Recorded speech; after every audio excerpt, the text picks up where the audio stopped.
Hello everyone and welcome back to another video here on the channel. Today I have a review out for Shang-Chi and the Legend of the Ten Rings, the latest Marvel movie that I think is fully in the swing of the theatrical phase forward. Yes, we had Black Widow earlier in this year, but that did feel like the past. Now we're in the future of the MCU and Shang-Chi is the first one out of the gate. And I have to say, Marvel this week is on a roll. The episode of What If was incredible, and same thing with this movie. I absolutely loved this film and I cannot wait to talk about it in its full spoilery fashion. So if you guys have not seen Shang-Chi, The Legend of the Ten Rings, do not watch this video. Do not ruin the fun surprises of this movie for other people who have not seen it. But if you don't care about spoilers, then come on in. Let's talk about this movie because there's a lot of great things that I want to talk about with this film. This movie is directed by Destin, Cretton, starring Simu Liu and Awkwafina, and it starts out with, of course, Shang-Chi, or as he's going by at the beginning of this movie, Sean, who has pretty much abandoned his previous life and has settled in with Awkwafina as his best friend since high school, and he's essentially, just living his life in as peaceful of a manner as possible. He's a valet parker along with Awkwafina, and they just have fun with their lives. They go out drinking every night, they go out with karaoke, and they are just, going on joyrides with these people's cars that they're parking, and they have no care in the world because they're content with their pure, just measly lives that they're living in. And it all gets, wrapped up into the main story of the Mandarin, the real Mandarin, who is the father of Shang-Chi, bring him back into the fold and wanting him to come back home for a bunch of different reasons. And so this is the main story of this film. It's a story about identity for Shang-Chi and him accepting the fact that he is his father's son. And even though his mother was some force of greatness in his life, that she had, passed away very early on in his childhood, he had that for a brief amount of time, but he was trained by in a very fierce and just horrible manner by his father to be an assassin essentially, and to run away from all that and to try to hide that aspect of himself for all of this time, but to realize that yes, he is his father's son, but he's also his mother's son. And that beautiful arc of acceptance of who he is and what his identity is was the strongest part of this movie for me. I loved Simu Liu as his character. I think he did a fantastic job, and his arc in this film was very fun to watch, but it made it so much better because you have Tony Leung as WENWU playing his father, and this character stole the show in many regards. I loved him as a villain in this film because he was a very sympathetic villain. You really understood what he was doing. So essentially the reason why he's trying to get his kids, his son and his daughter, back into the fold of things is because he's hearing his wife's voice in his head. He's hearing her call to him that she is, locked in her home village and she's locked away, and he needs to go out and get her back and to bring this family back together. And what I think was so great about his characters, you see with the opening scene of this film, he's going to this place to try to, conquer all power because he has already gotten all sorts of power from the thousands of years that he has lived because of the Ten Rings, and he has, just wanted power for all of his life. And to meet his wife eventually in this opening scene, and that fight sequence that they had with each other that was more so akin to a dance, which I will talk about the fight sequences and the choreography, but especially in this first one you get to see just how smooth and how slick the choreography and the editing and the fight sequences are in this movie. It really does feel like a dance in this opening scene, and it was a very beautiful scene. And you get to see how she was a reason for him to put away the rings and to actually have a reason to grow old. And so right then and there you really feel for this character when he says that he has lost his wife and he's hearing he wants her back and he wants this family life that he had for 7 years when he gave up those rings. And even though he did all these terrible things over the course of 1,000 years, she was the only one to be able to stop him from doing so. And when you see the entire sequence of him losing his wife or Shang-Chi losing his mother and how that really tore apart this family, that is really the core of this movie, that familial ties between all of these characters, including the sister, who I also loved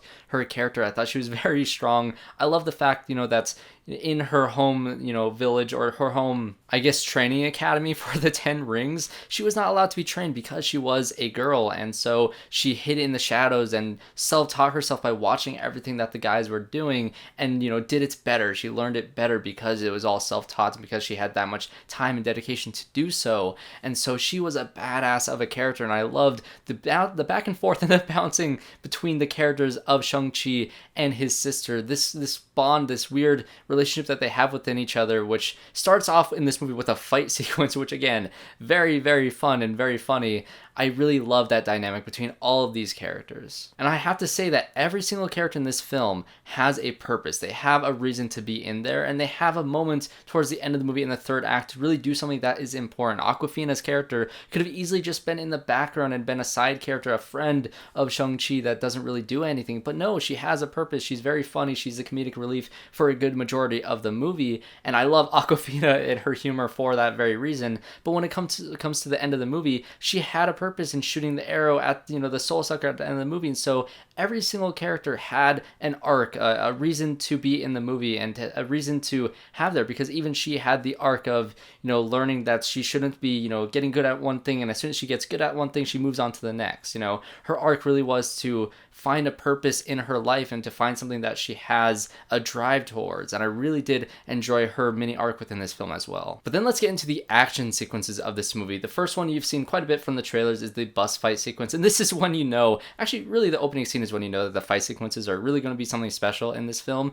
But the bus scene really knows and understands filmmaking from Chinese culture and, the Jackie Chan style kung fu movies that are so great. And to bring that style into the MCU is really refreshing in terms of, we just got Black Widow. Like I said, that really did feel like the past for the MCU, and this movie really did feel like the future, because you're getting this is something that Pixar does very well as well. They take a culture of some sort and they really integrate it into their films and really make it a culturally impactful film. And this one really does take the culture of Southeast Asian, culture in general, and injects it into this film in a very faithful manner. And this is all credited towards the director of this film. I think he has a very promising career in terms of these type of movies. I want to see him do more kung fu style movies. I honestly wouldn't mind to see him direct something like The Last Airbender. I think that would be a great, direction for him to go towards, to direct like a live action anime, because in a lot of ways this film did feel like a live action anime. But back to the fight sequences, the bus sequence was fantastic. There's a lot more of it that you don't get to see that was in the trailer. There's a lot more in the film itself, and the scene of fighting across the building was really great. I think, in terms of the story and the plot aspect of it, once you get past those first two action sequences into the second act, there is a lot of exposition in this sequence, but that's you learning the history of this family and the backstory behind everything, which is very important, which helps you with the character arcs of it. But the first two fight sequences in that first act are so incredibly fast paced, and this movie moves like a train in that first act, that once you get into the second act, it does really slow down quite a bit. And I will say one thing that was kind of overhyped in the trailers was the whole abomination thing, and I'm kind of glad that it was basically just maybe 5 seconds longer than what you saw in the trailer. There really isn't much with, Wong and Abomination in this film, but it does present a really cool idea, which I do want to talk about now. I want to see a Wong show. I want a Wong Disney Plus show, because Wong always ends up being like, oh, I got to go protect this one temple, or I got to go do this one thing, and he walks through one of those sling ring portals and disappears for the rest of the movie, like in Infinity War, or you even see it in the Spider-Man No Way Home trailer. He has his bags packed and he's going through the portal to who knows where, and in this movie he pops up and he's fighting the Abomination in this, underground boxing ring where everybody's taking bets on who's going to win these fights in the black market underground, like totally just crazy thing that the sister had set up.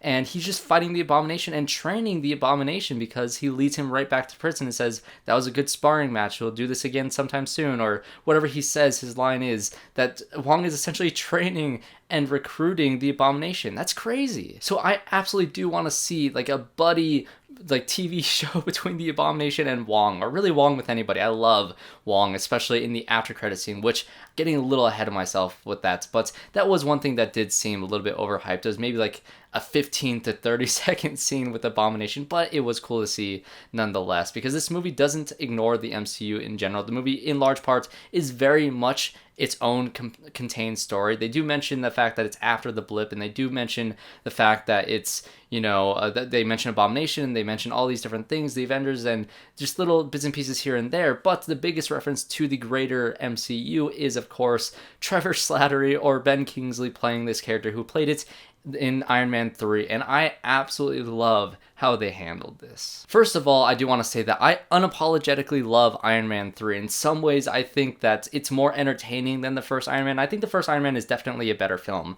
but Iron Man 3 is just so good, and I think that movie's integral into Tony Stark's character arc in terms of how he got from the first Iron Man up until this point. He goes through so much growth and he becomes the Tony Stark that he is for the rest of the MCU in that film. And I think it's very integral in terms of his story, and I don't understand why people hate it so much. I love Iron Man 3, and I do like the Mandarin twist, but I would love even more about the Mandarin twist now is the fact that they referenced it and how Wenwu's character was essentially saying that they took his name and this fear that he had garnered with his own, pillaging over 1,000 years, and they essentially whitewashed it and brought it into American culture, of course, how Americans would do that, and created this face of this terrorist organization that terrified the Americans. And he was kind of making fun of that fact that Americans were so just, crippled over a guy named after a chicken. I loved that. But the fact that you bring back Steve Trevor, he was put into a federal prison at the end of that movie, and in this movie, apparently he was broken out by the Mandarin in order to be killed by him, but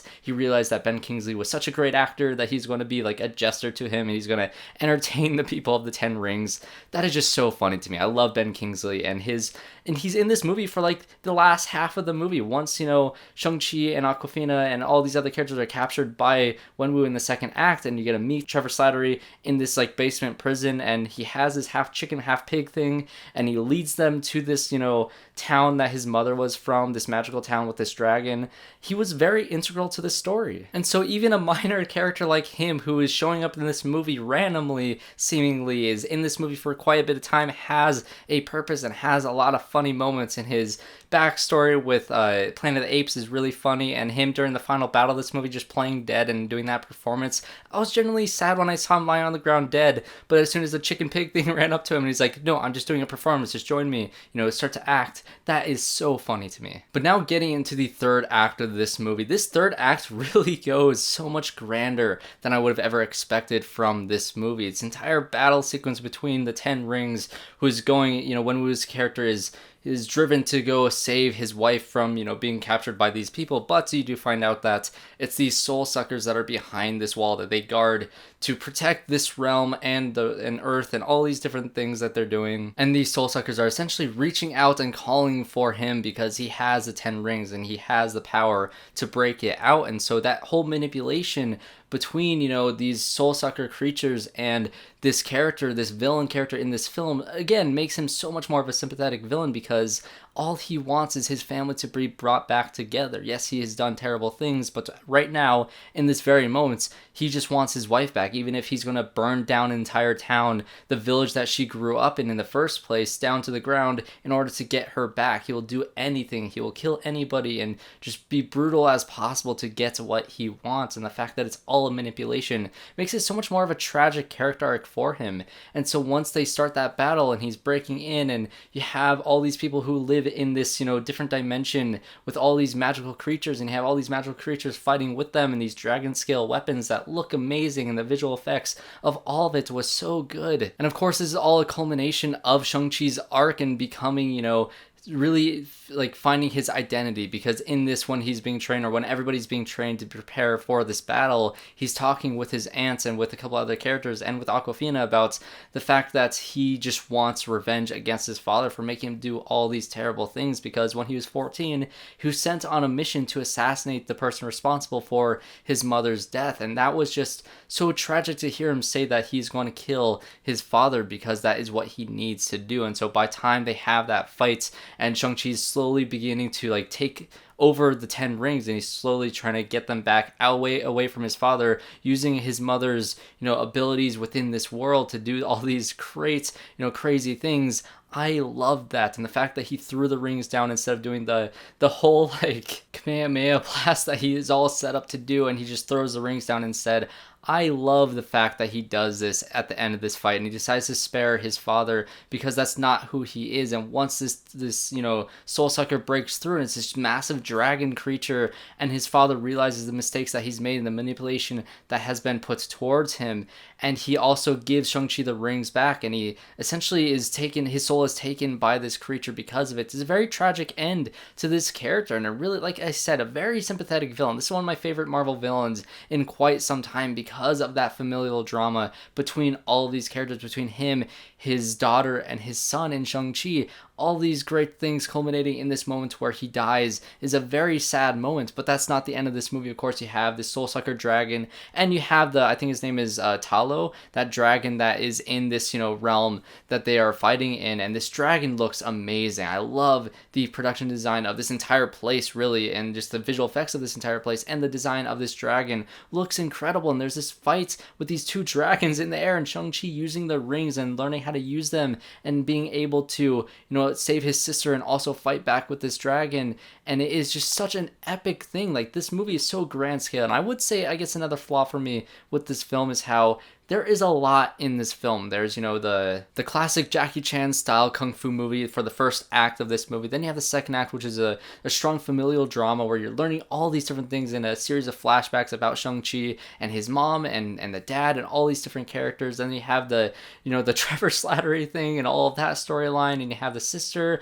and you have the 10 rings, and you have this different dimension that you're getting introduced to, and you have the ants, and you have these dragon creatures and all these crazy things. I wish this movie was an hour longer to just live and digest this world that was introduced all in this one movie. It really does escalate extremely fast, and I just want more in this world. I loved this film, and just the imagination just, seeping out of every frame of this film, especially the final act of this movie, was absolutely gorgeous. And so they were able to save the day. They're able to take out this soul-sucking dragon, and just all these crazy things happen in the culmination of the final act of this movie, and it's all settling down. Shang-Chi and KATY are talking to their friends about this entire adventure that they went on. The friends are not believing them, and then of course Wong comes back at the end of this movie, and he tells them, we need you need to come with us. And then credits start rolling. And so let's talk about the after credit sequences, because I really do believe that this movie has some of the best after credit sequences in quite some time. I love these two. So the first one, of course, is KATY and Shang-Chi being introduced to the larger world of the MCU, and you get to see Brie Larson as Captain Marvel in the hologram. You get to see Mark Ruffalo as a normal Bruce Banner with a sling around his arm after the snap, and so he has transformed himself back from Professor Hulk to Bruce Banner. And so I think the reasoning behind this for a practical sense is because Bruce Banner is supposed to be in the She-Hulk series, and so to do all those visual effects for him would be quite a bit for a show, and so I think that's the main reason. But it is cool to see Bruce Banner back to normal. And of course you have Brie Larson, and I'm really starting to, this character is really starting to grow on me. I rewatched Captain Marvel in my rewatch of all the MCU movies the past couple weeks, and I really do love that movie, and I really do love Brie Larson, and so it's cool to see her in this film kind of, searching through with Wong and with Mark Ruffalo's character about the 10 rings and seeing the origin of it. And apparently there's some beacon that was set off, and the visual effects of this thing kind of reminded me of stuff from Iron Man 3 with the Extremis thing. So some sort of beacon was attracted by the 10 rings, and something is bringing Shang-Chi into a larger world of the origins of this thing. And I love the line where Mark Ruffalo is essentially introducing them into the larger cinematic universe of the Marvel universe, because it really felt like they were speaking to Simu Liu himself. I'm very happy for him, because he is now playing this character that will go on for hopefully his own trilogy of movies and a series of Avengers movies and all these things. I hope he pops up very, very soon. I loved all of that. And this even ends in a scene with him, KATY, and Wong all singing at the karaoke bar, all drunk off their faces. I love that. And the second after credit scene is with the sister. She has basically taken back the 10 Rings organization, is bringing it back to hopefully a force of good instead of a force of evil that they've been for over 1,000 years. And so there's graffiti all over the walls, or street art, and this, the just look of everything that she has done since taking over looks really cool. I love the music in all of this, and it just seems like such a great setup to the future of what the 10 Rings are going to be, because it says the 10 Rings will return. So I really want to see what they're going to do with this organization, what they're going to do with Shang-Chi, this character, with what they're going to do with KATY, what they're going to do with Wong. I really want a Wong thing, and now that's, Trevor Slattery is back in the MCU in this very weird manner. I honestly hope I see him again. He was a very fun presence to be in this film, and they're bringing back other characters playing actors like Matt Damon in Thor Ragnarok. He's going to come back in Thor Love and Thunder, so why not bring back Ben Kingsley as his character one more time? I just can't get over the fact that he was in this movie as much as he was. So that is my review for Shang-Chi and the Legend of the Ten Rings. I probably missed some things in this video. I didn't talk about everything that I wanted to, probably. I always see that when I'm editing the video. So let me know in the comments down below what you guys thought of Shang-Chi and the Legend of the Ten Rings. Comment down below your favorite scene, your favorite characters, what you think of this going further into the MCU, and leave a like if you enjoyed this video. I had a fun time making it, and I'm very happy with just seeing this movie and with What If. Marvel is on a good roll right now, and I'm very excited for Eternals, so subscribe to the channel to see more reviews just like this one. I'm happy to talk about, Malignant next week, being the more horror scene. I'm going to be doing my 13 Days of Halloween once October comes around, so I'm going to be starting to do that very soon. So thanks guys for watching this video. Subscribe to the channel, leave a like, comment down below, do all of those things, and I hope to see you all in my next one.